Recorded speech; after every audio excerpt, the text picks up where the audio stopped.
Assalamu alaikum everyone, it's your Mahi and welcome to my YouTube channel. Dear viewers, আমার আজকের recipe রুই মাছের ডিমের ঝুরি ভুনা। আর এটা কিভাবে খুব সহজে তৈরি করা যায় আজকে আমি আপনাদেরকে সেটাই দেখাবো। আর যারা আমার চ্যানেলে নতুন বন্ধু তারা অবশ্যই আমার চ্যানেলটি সাবস্ক্রাইব করে বেল আইকনটি ক্লিক করে রাখুন।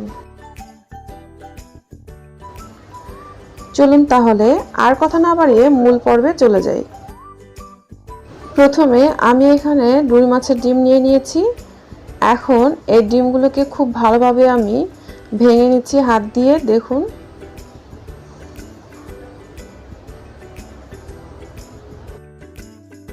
আমার ডিমগুলো খুব ভালোভাবে ভাঙা হয়ে গিয়েছে।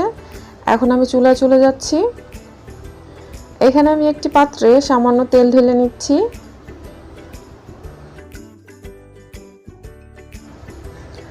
তেলটা গরম হয়ে এসেছে। এখন এর মধ্যে দিয়ে দিচ্ছি 1 কাপ পরিমাণ পেঁয়াজ কুচি। আর এগুলোকে আমি খুব ভালোভাবে গোল্ডেন ব্রাউন করে ভেজে নিব।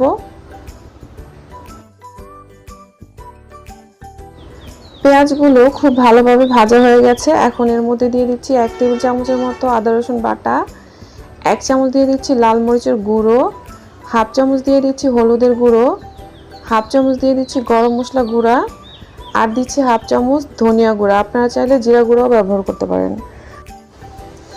আর দিচ্ছি 1/2 চামচ টেস্টিং সল্ট আর স্বাদ মতো লবণ। এখন সব কিছু খুব ভালোভাবে মিশিয়ে আমি মশলাটাকে খুব ভালোভাবে কষিয়ে নিচ্ছি।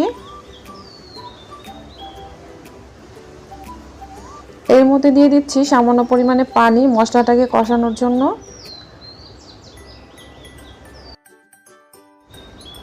এখন এর মধ্যে দিয়ে দিচ্ছি একটি বড় সাইজের টমেটো কুচি।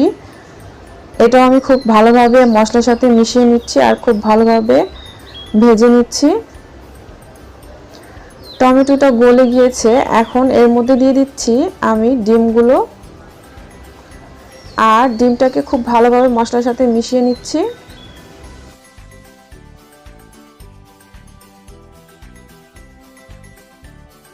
ডিমটাকে খুব ভালোভাবে নেড়েচেড়ে মশলার সাথে রান্না করে নিতে হবে। আর বারবার নেড়ে দিতে হবে, না হয় তলায় লেগে যাওয়ার সম্ভাবনা থাকবে।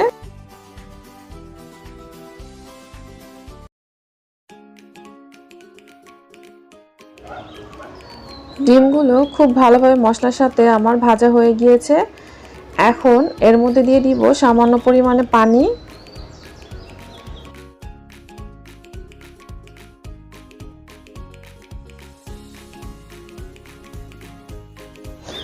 পানিগুলো প্রায় শুকিয়ে এসেছে। এখন এটাকে খুব ভালোভাবে নেড়ে চেড়ে ভাজা ভাজা করে পানিটাকে শুকিয়ে নিতে হবে।